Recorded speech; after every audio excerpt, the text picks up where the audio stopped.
मुसलमानों को इस बात पर फख्र होना चाहिए कि अल्लाह तबारक व तआला ने मज़हब इस्लाम में ज़िंदगी से हर पहलू से मुतालिक हमारी रहनुमाई की है।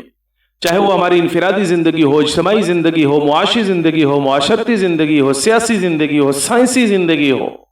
ज़िंदगी का कोई पहलू हो, हर पहलू का एतबार से कुरान ने और हदीस ने और रसूल करीम सल्लल्लाहु अलैहि वसल्लम ने, मज़हब इस्लाम ने हमारी रहनुमाई की है, हमें गाइड किया है। बैतुल्लाह से लेकर बैतुल खला तक के आदाब को जिक्र किया गया है। सर के बालों से लेकर पाँव के नाखूनों तक के जो आदाब हैं, जो अहकाम हैं, जो तालीमात हैं, कुरान मजीद, फुरकान हमीद और अहादीस तैयबा के अंदर उन तमाम की वजाहतें हमें मिल जाती हैं। आज अगर हम गौर व फिक्र करें तो हमारे मुआशरती तौर पर जो इस वक्त बिगाड़ मौजूद है उसके अंदर बड़े बड़े अलमिये मौजूद हैं। उनमें से एक बहुत बड़ा अलमिया जो इस वक्त पुरफितन दौर में, फहाशी और बेहयाई के दौर में जो इस वक्त जारी और सारी है और जो अभी तक उसकी तरतीब बाकी है,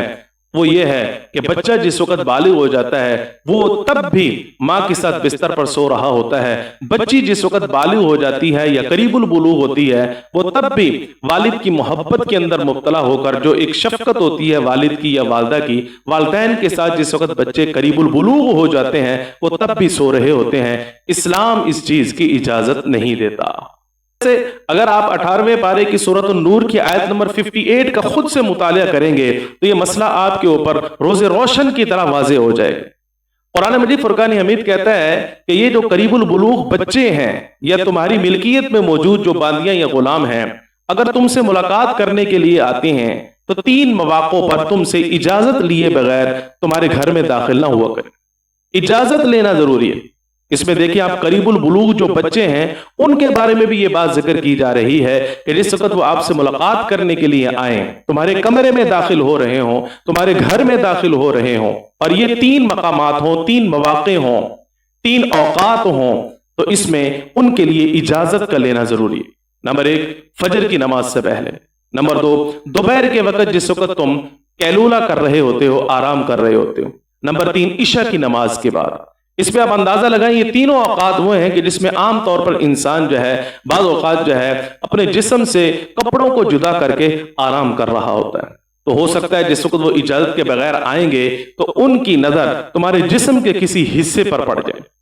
तो इस्लाम इस चीज को, इस हिकमत को, इस मसलहत को मद्देनजर रखता है। फहाशी और बेहयाई का अदना सा शायबा भी अगर कहीं किसी मकाम पर उसका इम्कान तक मौजूद हो, इस्लाम वहीं पर उसकी गिरफ्त करता है। इसलिए करीबुल बुलूग बच्चों को भी हुक्म है इस बात का कि वो इन 3 औकात में जिस वक्त अपने बड़ों से मुलाकात करने के लिए आएंगे तो इजाजत लिए बगैर उनके कमरे में दाखिल ना हो, इजाजत लिए बगैर जो है उनके घर में दाखिल ना हो। अब आप अंदाजा लगाएं जिस वक्त दाखिल होने की इजाजत नहीं है तो जो करीबुल बुलूग बच्चे हैं या करीबुल बुलूग बच्चियां हैं जो बचपन से ही, पैदाइश के बाद से ही अपने वालिदैन के साथ सोते आ रहे हैं या सोती आ रही हैं, जिस वक्त वो करीबुल बुलूग हो गई, यानी अभी बालिग नहीं हुई लेकिन बुलूगत के करीब करीब है, 9 साल की हैं, 10 साल की हैं, या बच्चे बालिग हो गए हैं, जैसे इस उम्र में जबकि वो करीबुल बुलूग हो, या बच्चा या बच्ची जिस वक्त बालिग हो जाए तो अपने वालिदैन के साथ एक बिस्तर पर सोना उनके लिए कैसे जायज हो सकता है। इसलिए एक हदीस मुबारका के अंदर रसूल करीम सल्लल्लाहु अलैहि वसल्लम ने भी हमें हुक्म दिया है इस बात का कि जिस वक्त तुम्हारा बच्चा 7 साल का हो जाए, बच्ची तुम्हारी 7 साल की हो जाए तो तुम उसको नमाज का कहो, हत्ता कि 3 साल तक मुसलसल उसको तरगीब देते रहो। 10 साल के हो जाए तो फिर उसके बाद भी अगर वो नमाज नहीं पढ़ते तो फिर उनके ऊपर नमाज पढ़ने के सिलसिले में और पढ़ाने के सिलसिले में सख्ती करो। और साथ ही रसूल करीम सल्लल्लाहु अलैहि वसल्लम ने यह भी इरशाद फरमा दिया कि जिस वक्त बच्चे 10 साल के हो जाएं तो उनको बिस्तरों से जुदा कर दो। इसका मतलब ये हुआ कि जो बच्चे करीबुल बुलूग हो जाएं या बालिग हो जाएं तो उनका वालिदैन के साथ सोना भी नहीं बनता, उनका आपस में भी एक बिस्तर पर सोना नहीं बनता। यानी 2 बहनें हैं वो आपस में एक ही बिस्तर पर ना सोएं, दरमियान में कोई रुकावट मौजूद हो, या बेहतर यह है कि उन दोनों का बिस्तर ही अलग अलग कर दिया जाए। 2 भाई हैं उनके लिए बेहतर यह है कि दरमियान में कोई रुकावट, कोई हाइल मौजूद हो, कोई आरिज मौजूद हो, कोई माने मौजूद हो,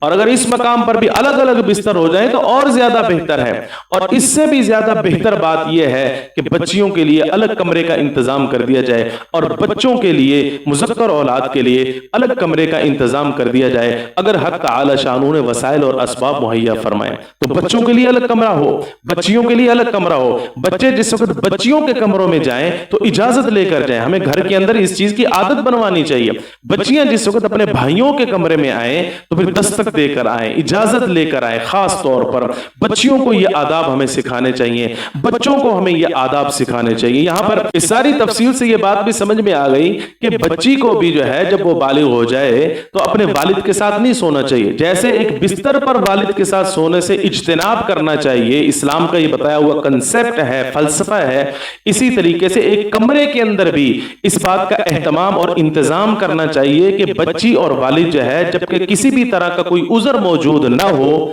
تو الگ کمرے کے اندر سونے سے گریز کریں، اجتناب کریں، پرہیز کریں۔ یعنی یہ صورت اگر بنا لی جائے گھر کے اندر کہ والدہ جو ہے وہ دوسرے کمرے میں کسی اور کے ساتھ سو رہی ہیں اور والد جو ہے وہ اپنی بیٹی کے ساتھ جو ہے الگ کمرے میں سو رہا ہو، تو اس صورت کو بھی اختیار کرنے سے معاشرتی طور پر ہمیں اجتناب کرنا چاہیے، پرہیز کرنا چاہیے۔ ہاں اگر والد بہت زیادہ بیمار ہے، ان کو کوئی عارضہ لاحق ہے یا اس طرح کا کوئی اور عذر ہے کہ جس کی وجہ سے گھر میں دیکھ بھال کرنے والا کوئی نہیں ہے، تو ایسی صورت کے اندر بالکل گنجائش ہے، کسی بھی طرح کی کوئی حرج کی بات نہیں ہے۔ ہم عام حالات کے اندر اس طرح کی صورتوں کو اختیار کرنے سے ہمیں بچنا چاہیے اور اجتناب کرنا چاہیے۔